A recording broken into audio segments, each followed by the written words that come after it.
Hey guys, welcome back to my channel. I obviously have not posted anything in the last, 2.5 months. So yeah, I have lots to fill you in on. It's just going to be kind of a sit down chat video because you know, I can't really handle anything like formal, and I need to do something because I really want to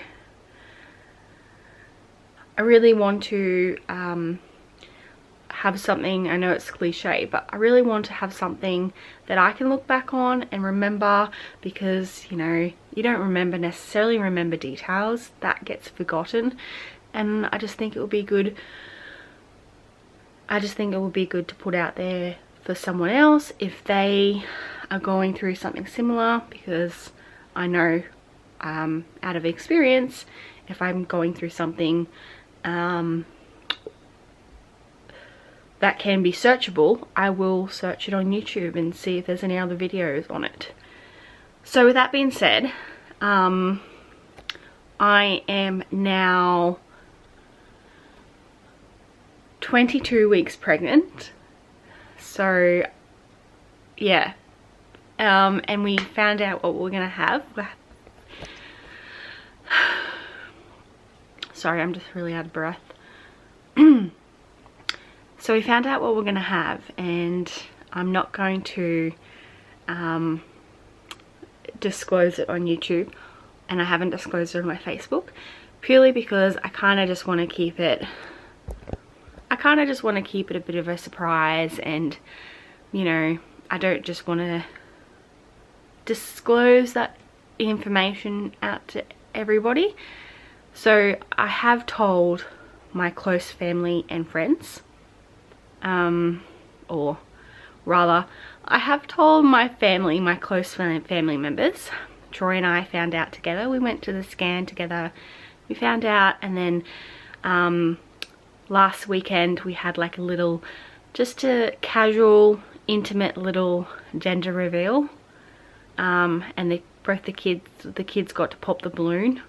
Rather, Charlotte got to pop the balloon because she was so impatient to find out what it was. I'll just start off. Basically, I've tried to vlog. I have picked up the camera numerous times and I've vlogged little bits here and there, but I just haven't carried it forward, and I haven't continued it enough to make a whole vlog. So I kind of just didn't, and then I ended up deleting the footage, and yeah, it's just been a bit tough. It's just been a bit rough, if I'm gonna say. I have been really sick, so I've pretty much still been vomiting every single morning. At 22 weeks, I have been vomiting every single friggin' morning. I don't get the continuous all day nausea, but I still get nauseous sometimes. It comes in waves. It's not like the first trimester. The first trimester was bloody hell for me. I could not function. I actually also felt quite depressed, because I just did not feel myself, and all I could muster, I don't even know how I got through work, to be honest. I was so sick. I was vomiting I was vomiting every day, multiple times a day, and I was obviously really nauseous all the time, and I just don't know how. I honestly, and I didn't even work, I don't work full time, so I can only imagine how tough it is for women who are suffering so badly from morning sickness and they have to work full time. Like, bloody hell, I give it to them, I really do. They're amazing. But yeah, so it was really tough. So I just had to, whatever energy I did have, which was very minimal because I was very sick, very tired, I had to focus and put into going to work. because you don't get morning sickness leave. And yeah, being part-time, I didn't really have a lot of sick leave anyway. So yeah, so I had just, so yeah, obviously my channel was a complete no-go. I couldn't do anything. I actually even barely watched YouTube, to be honest with you. I barely watched TV. I just slept and just, yeah, slept and worked, really.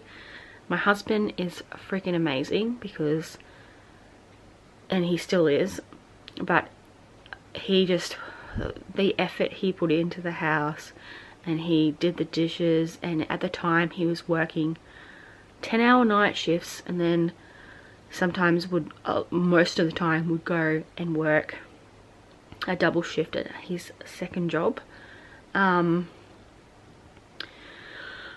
So yeah, so he was just amazing, and he was just, I don't know how to get through it all without him.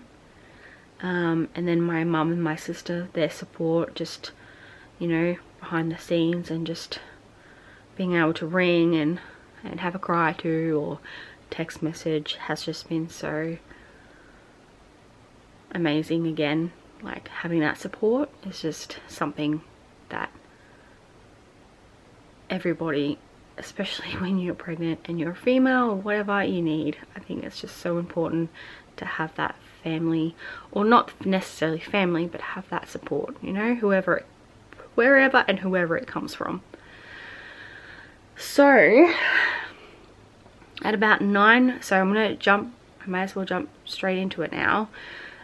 So at 9 weeks pregnant, I decided to take the kids for a swim at the lagoon, which is, you know, a suburb not too far away from us.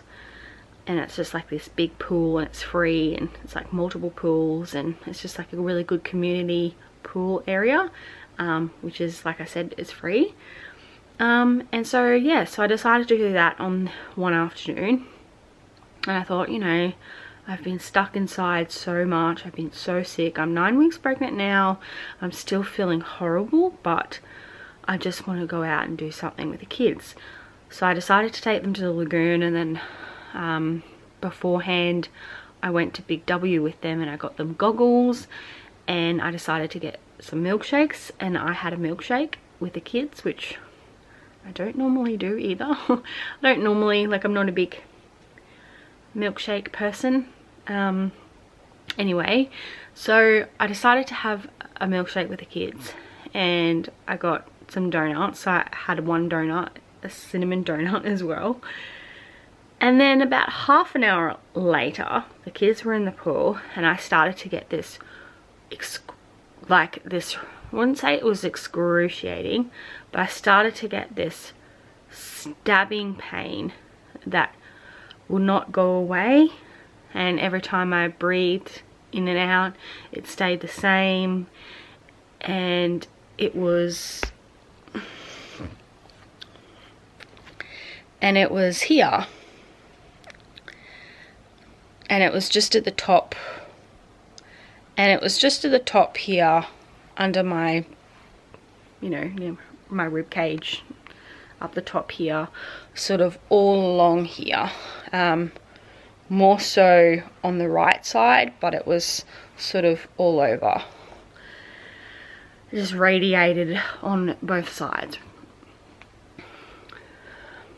So I thought, oh, okay, maybe it's just acid or something, and you know, I'll just stick it out, breathe it out. I might, you know, I'll just see if I can get in a more comfortable position and whatnot. And I just tried to get in several different, over the space of half an hour, I tried to get into several different comfortable positions and just breathe through it. I was thinking about maybe just going to the bathroom and seeing if that helps.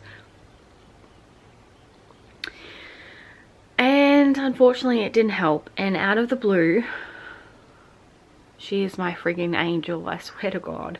But out of the blue, my big sister rings me.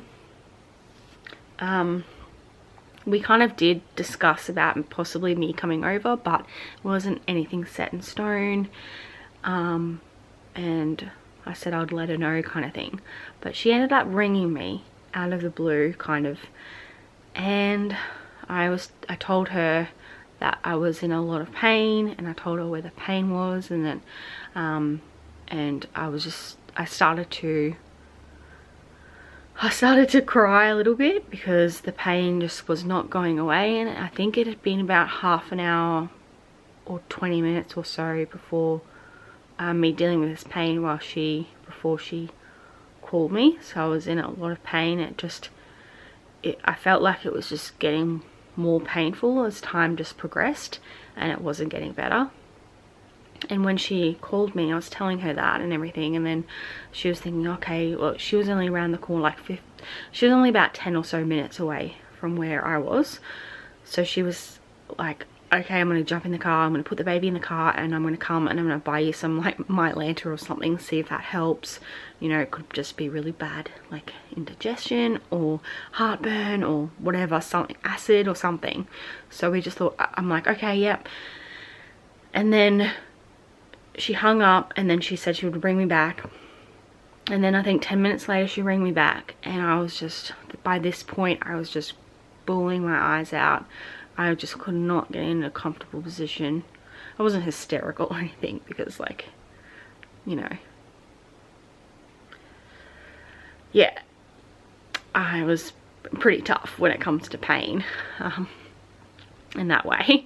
But yeah, I was just like, I couldn't hold back the tears.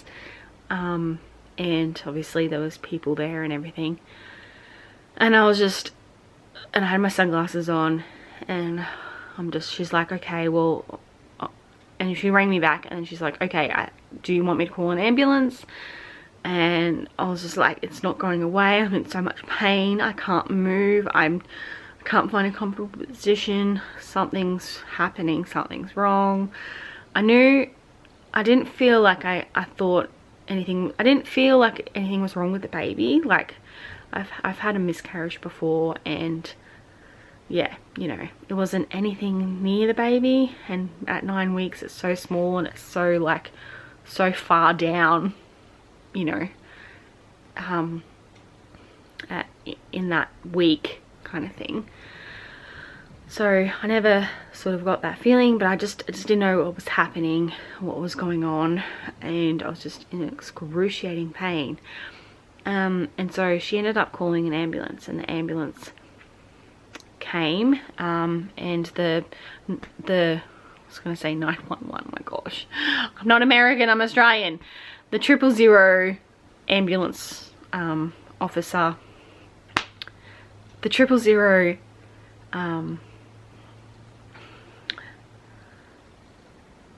what is it called? The 000 call center operator called me back because my sister called them, and just quickly went through my symptoms and everything. And oh, that's right, I forgot to mention that I also felt like it was restricting my breathing. I was struggling to sort of breathe, and I think, and obviously what I had, the condition I had, wasn't anything that was making me stop breathing. It was just the pain. The pain was that excruciating, and where it was located, that it was making an impact on my breathing. So anyway, so I was telling that, you know, I was struggling to breathe. I didn't know if it was because of the pain or whatnot, but I was finding it really difficult to breathe, blah blah blah. So they were sending she said that she was sending a ambulance that's on their way, and the ambulance had lights and sirens on, which is like a code blue for someone who's in critical position, even though, or, you know, basically someone that's not breathing or struggling to breathe or in a bad way.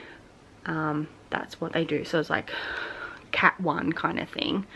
So that's a light and sirens, but yeah, anyway, yeah, so I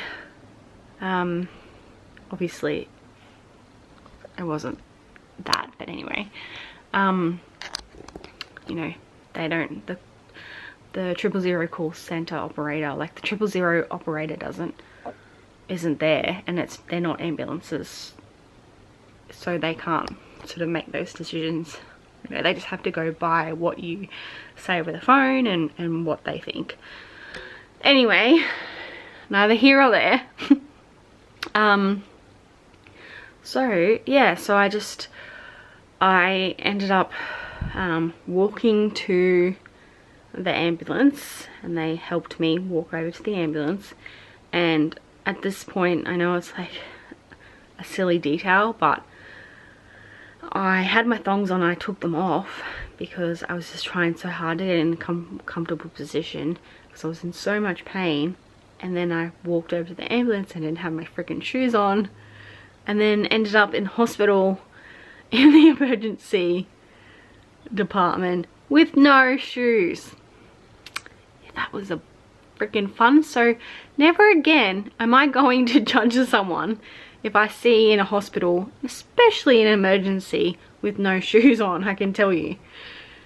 Because you don't know what the situation and why and what happened and what the situation was. Anyway, so so basically I went to the ambulance. They put all the defibrillator things, like the monitor, like the heart, just to monitor my heart and all that kind of stuff, the sticky stuff that they put on, and then they also gave me the whistle. So I had the whistle, and that was all great. And it didn't, that whistle thing that you breathe in, and yeah, basically it doesn't take the pain away, but it makes you not care about the pain, is what I best describe it. So that was quite interesting. It's like, I know I'm in a shit fuck ton lot, I know I'm in a shit ton of pain right now, but I really don't care. It was amazing. Yeah, it was pretty good stuff. Anyway, so they said that my heart was fine on the drive there, and just before, and they were going to go, I thought they were going to go to my local hospital where I work, but they didn't. And luckily my sister rang Troy, and he drove to the lagoon really fast. He got to the lagoon pretty quick. Yeah, and he managed to jump into the ambulance with me, and he had his phone. I didn't even have my phone, I didn't have my shoes, I didn't have my bag. My sister got all that for me. And obviously during this all happening, the kids were still in the pool. Obviously my sister got to me basically at the same time as the ambulance got to me, so she was able to wave them down and everything. And she, like, I'm just, yeah, things like, just, I know I'm probably just going all over the place with this story, but it's just, there's a lot to, it was like a lot that happened, and trying to remember it all. But like, I'm so thankful that my kids were not toddlers and I had to get in the pool with them at that point, or you know, I had to really supervise them. The fact that they were, you know, 7 and 9 is, and that they, you know, they weren't in the deep end anyway, they're in the shallow kid part, but the fact that I could just watch them from there. But because I was in so much pain and everything, I couldn't even really watch them. Like, they have lifeguards obviously around, they have quite a few lifeguards, but I just couldn't even watch them. I was in so much pain, and people obviously started to notice that I was in pain. And not one, like, oh, actually, yeah, only one person, one lady asked if I was okay, and she had a little toddler, and no one else. And just like, so many people just walked past me and just didn't even ask, or nothing, didn't care basically, or didn't know what was happening. And yeah, and this one lady, I won't forget, but this one lady with this little toddler asked if I was okay, and if I wanted her to do it, if there was anything that she could do to help me. And I said that was okay, my sister's on her way, I'm just in a lot of pain right now. But yeah, she was so lovely, and she was the only person that asked if I was okay. No one else even bothered to ask or cared. So anyway, so yes, back to the ambulance. I was in the ambulance, and Troy, just before they took off, Troy jumped into the ambulance, and then obviously he was able to tell my sister on the phone that they were taking me to the Mater Brisbane, which is not the hospital that I work at or that I'm near. So otherwise Troy and my sister and the kids would have both gone to the hospital, and I would have not been there. So yes. So anyway, so I went to the hospital. I stayed in emergency for a while. They gave me endone, and I had to wait there for what felt like, yeah, hours. And eventually the endone kicked in, but it felt like it took hours before it did, and I was just in excruciating pain. I just had to sit in the waiting room, just in so much pain. I will never forget this in my life, and thank goodness I will not have to endure it ever again. So, and also I have not mentioned that when this happened, I was 9 weeks pregnant, and it was in September, the start of September. It was also our wedding anniversary. So yeah, that was a wedding anniversary we will probably not ever forget. But at least we got some alone time. It was just ended up being in the hospital. Yeah, and even Troy joked about it, like, oh, happy anniversary, at least we ended up together and alone. Just wasn't what we thought it would be. Anyway, so yeah, so I stayed in hospital. They did all my blood tests and urine samples and everything, and checked everything, and it was a while. And then I had to go to and then I ended up going to fast track in emergency, and then waiting around there. And then I had like this disgusting, oh, it was foul, like I could probably gag at the, okay, seriously, it was that disgusting.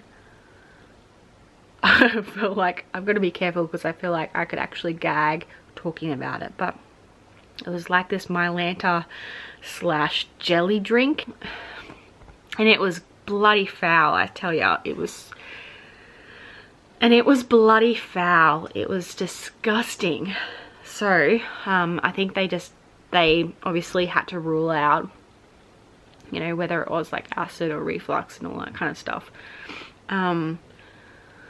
So yeah, so I got the test. I had my blood test and everything taken, and I couldn't get a scan because it was like, by that point it was like 10 o'clock, 11 o'clock, no, 10 o'clock at night.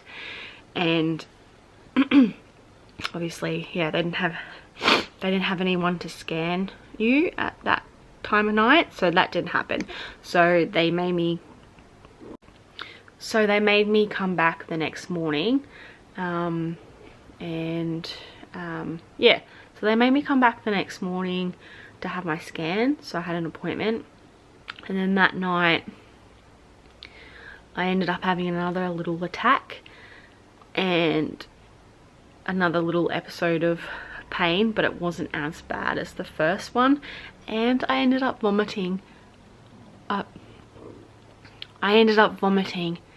Everything I had to eat that day, especially the disgusting jelly Mylanta drink shit that they gave me, and I vomited it all up all over the bathroom.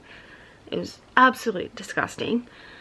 Yeah, but anyway, I ended up having another little episode of pain, and I was just able to sort of take some Panadol and Nurofen and just sit on the couch and kind of wait it out. But I did think, oh my god, I need to go back to hospital. Like, I'm in so much pain, I'm in pain again. But thankfully I was able to wait it out, and it passed, and I was able to go back to bed, because it wasn't obviously near as excruciatingly painful as my first episode in that afternoon. So the next morning, Troy stayed here with the kids. Troy stayed here with the kids and did the whole school thing and dropped them to school and everything, came back home, and my sister took me to the hospital because she had an appointment for her son, just a catch-up appointment sort of thing for her son, pediatric appointment at the Mater. So she did that, and then after her appointment she was able to, and then I had to represent into emergency, and then I went and had my scan done. Oh sorry, I had my scan done in the morning while my sister had her appointment with her pediatrician, her baby's pediatrician, and then I went back and waited in emergency like they told me to. And I think I had, I can't remember if they gave me some more, if they gave me another blood test or not, but the doctor then, we had to wait I think we had to wait a little while, at least like an hour or two. Yeah, and then the doctor called me back into fast track, into a room in the fast track emergency area, and said that my liver levels were really bad, and they could see I had some gallstones, and it looks like I had a gallbladder attack. So at 9 weeks pregnant, I had a really bad gallbladder attack, and then I was and then after that they said, okay, we're going to admit you now, and you may have to have a surgery to remove your gallbladder, because my liver function levels were so bad. They were quite concerned. So anyway, so I ended up going into a different part of emergency. I think I think it was in short stay, and we just had to wait in there for a little while, for a couple more hours, until they could get me a bed in the ward. So yeah, so I waited in emergency for a few hours in short stay until they were able to get me a bed, which didn't happen till later that night. And then I got wheeled up to the ward and ended up staying there for about 2 or so nights. And yeah, that was pretty tough. I'm one of those people that struggles to be away from their family, struggles to be away from their bed. Like, I'm a homebody, so I struggle to sleep away from my bed and my family. But anyway, I was in good hands, and I was glad that I was at the Mater, because they deal with a lot of pregnancy, non-pregnancy related surgeries and issues. So like appendix and gallbladder issues and all that kind of stuff. So yeah, so anyway, so I just had to wait there, and I had to wait, and they had to continue to check my levels and everything. And the consultant, she was really lovely, or the registrar, I'm not sure. I think she was the head of surgery. I think she was a consultant. She came in the next morning to see me, and she said that you know, that they wanted me to stay another night, so that's why I ended up staying 2 nights. And my levels were really bad, and it looks like I am going to pass this gallbladder, this gallstone, which is good. But she thinks it's a good idea for me to get my gallbladder removed, but they couldn't do it in the first trimester because it can cause miscarriage, and it can cause I can't speak and it can cause birth defects, quite severe defects. Like, so it's not plausible for them. It's not a good idea for them to do it in the first trimester, so they don't. And then the third trimester, they prefer not to do it too. They will if they really have to, but they prefer not to because the baby's just too big and it makes it really difficult for them to remove your appendix or your gallbladder. So the best time for them to do it is the second trimester. So I ended up then, after I went home and everything was said and done, I ended up having an appointment, an outpatient appointment with one of the surgeons like a couple weeks later, and he said that he wanted to get it done. He wants me to get my gallbladder removed. Obviously he had to explain all the risks and everything and go through everything, and it was my decision, but he thinks it was a good idea to get it done and have it removed. So that's what is happening. And I was then basically he told me that he wanted to have it from when my appointment was to about 6 weeks, and unfortunately that didn't happen. And I mean, he, I suppose, did what he could, and then it kind of just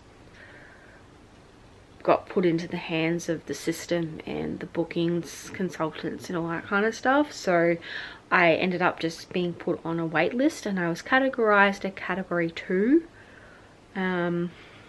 So out of urgency, 1 is the most urgent, like life-threatening. 2 is the most, second most urgent, and then 3 and 4. So basically I was put on a category of 2, like cat 2, and I had like a 90-day window to get it done. And then the other day, it's Thursday today, so this week on Tuesday, so it's Thursday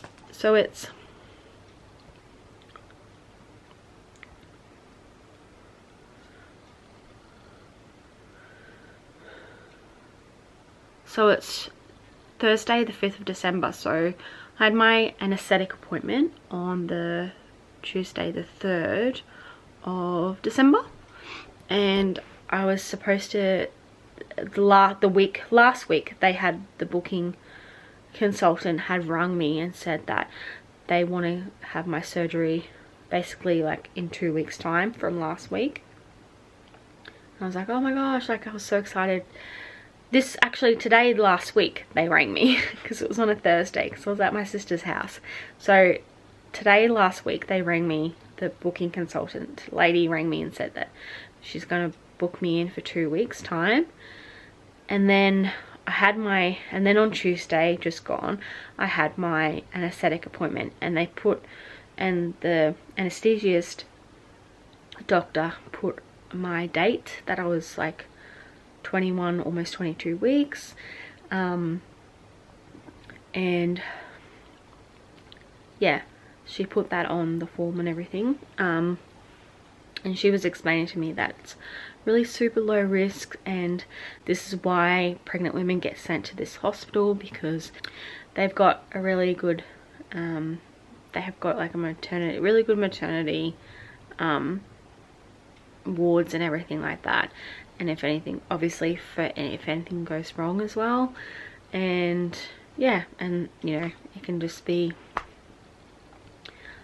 yeah. So even, I remember, even at my work, I remember there was a lady who was suffering, she was pregnant and she was suffering from appendicitis, and they ended up transferring her to the Mater. So I feel a lot calmer about the fact that I am going to this hospital, because I have, you know, have a lot of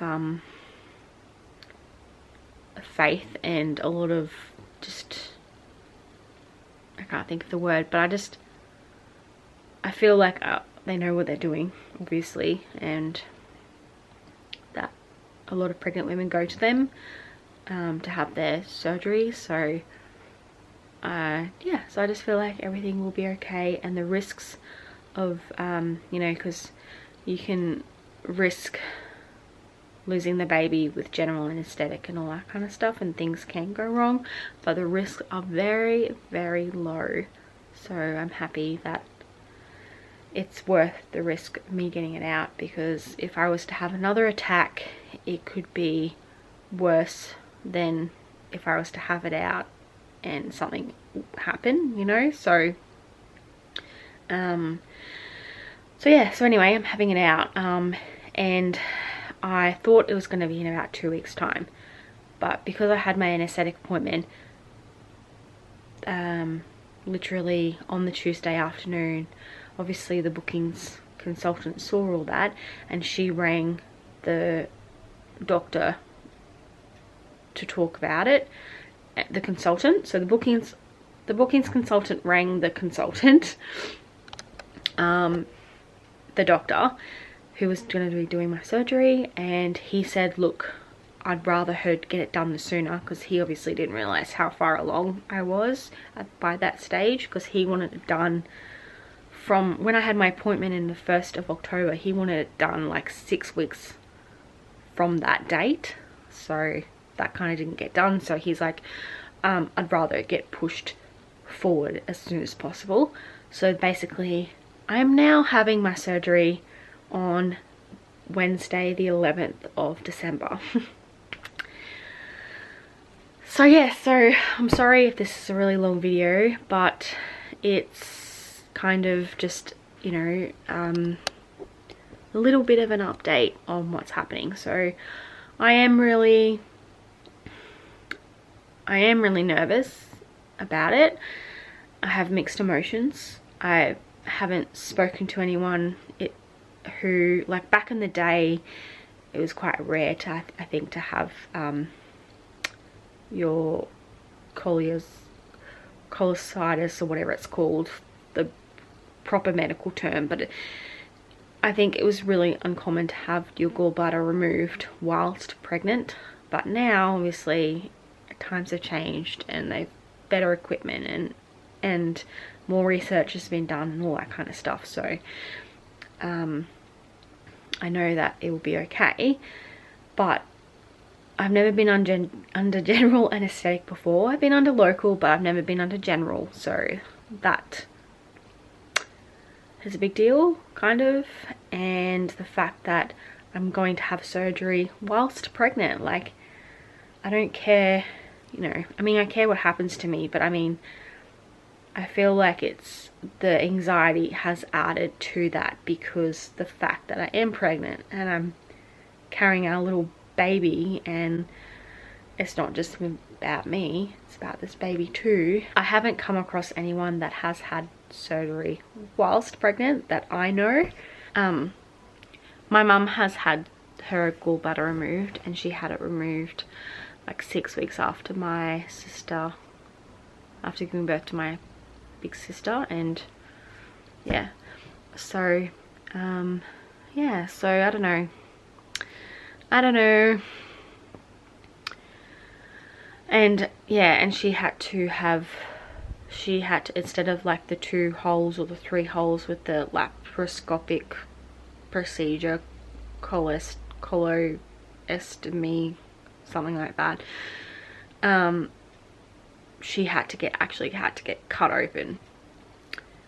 Yeah, so hopefully, I mean, one reason I think the doctor kind of pushed me getting it as soon as possible, sooner rather than later, was because if he did tell me 2 things, we will do it through, like, you'll have it like the laparoscopic procedure with the 3 pinhole, like the three little holes, or the 2 holes, whatever they are, incisions. But if we get in there and we find that you have gallstones and whatnot, it's just a little bit too difficult, then we will have to cut you open. And if the baby gets too big, we also have to cut you open. So yeah, so I kind of really hope that I don't have to be cut open, because I really want to avoid that if possible. But yeah, so I don't know, it's just a bit of a, you know, it's just crazy, because yeah, I've just obviously never had surgery whilst pregnant. I've never been under general anesthetic, and you know, you just don't know how you'll recover after, like how, you know, you might get really sick after having the general, and especially me being pregnant. And yeah, so I have to stay in 2 nights. So I'm going, as far as I'm aware, I have to stay in on the Tuesday night. So I have to go into hospital at 2 o'clock in the afternoon, get dropped off. Hubby will just come with me and I have to stay that night to get monitored. So basically the baby just has to, I have to stay to get monitored. They have to make sure the baby's okay and all that. And then the next morning I either be on the AM or PM list the next day, and I'll have my procedure then, and I'll stay just 1 night depending on how everything went. So yeah, so I think I'm gonna vlog that whole experience if I can. But yeah, so it might be a little bit rough, but I'll try my best, because it'd be interesting to look back on years past, you know, to see to see everything, and just, yeah, you know, because like I said, you forget all the details, and you know, you don't remember, you know, yeah, you just forget that stuff, and it's kind of interesting to look back on and go, oh wow, you know, like, you know, in 2 years time I'm gonna forget. I'm not gonna forget that I ever had it removed, obviously, but you're just gonna forget little things and whatnot. So this by far has been the hardest pregnancy.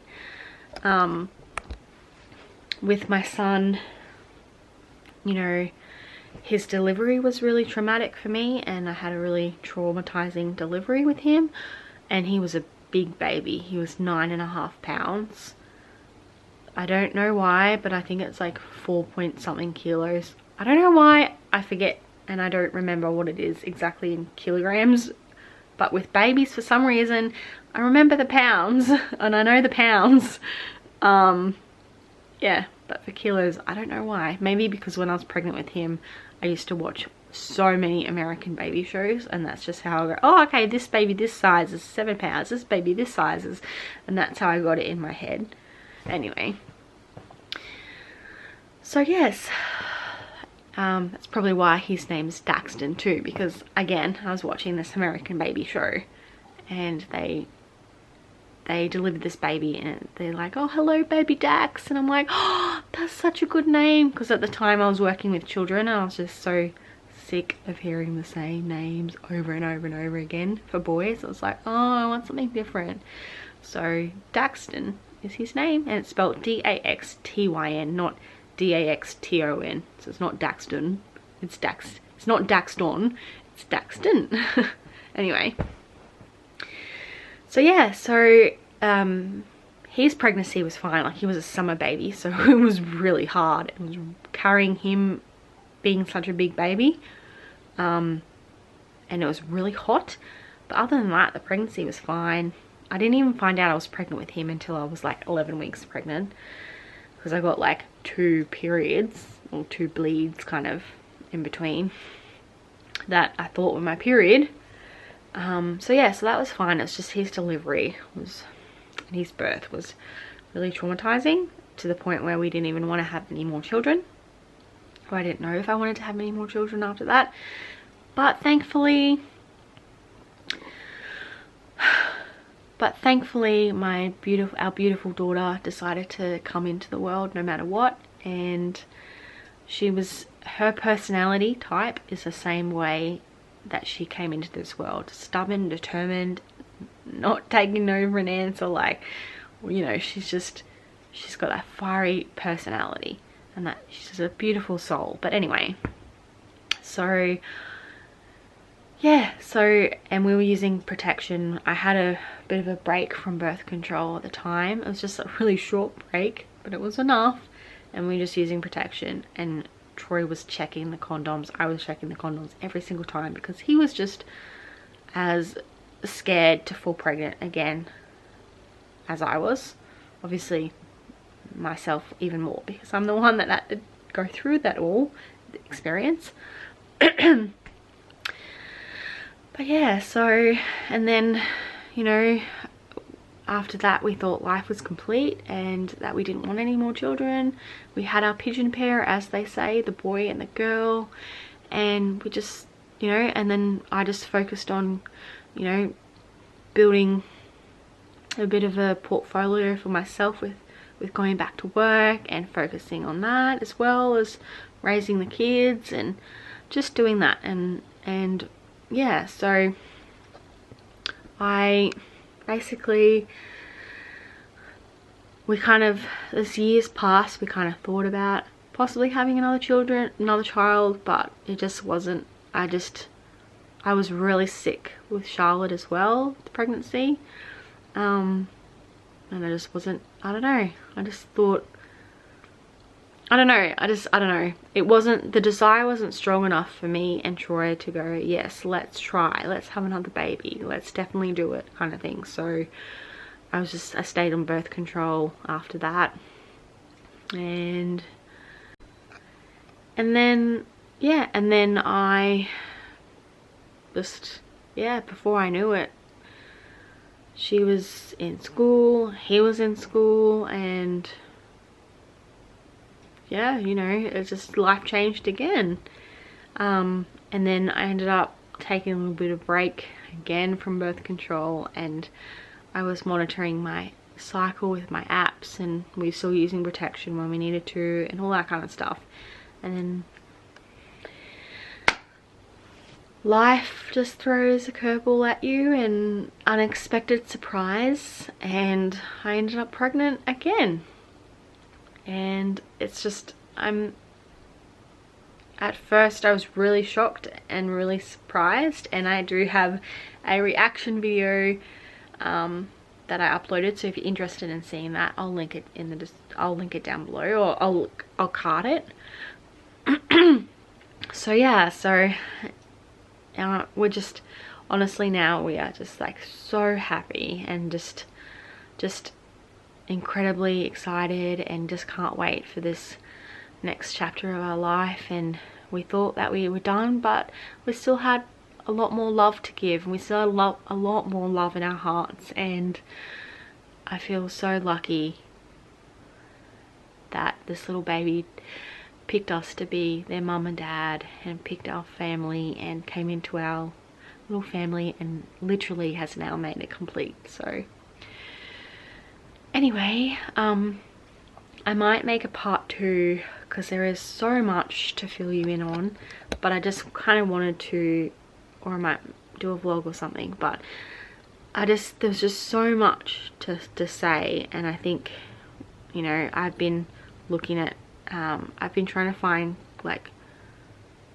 gallbladder removal whilst pregnant videos, and I don't seem to like find a lot of people. It's more just like people uploading information, or like doctors and stuff, but not like people, just everyday people who are pregnant and have to have their gallbladder removed.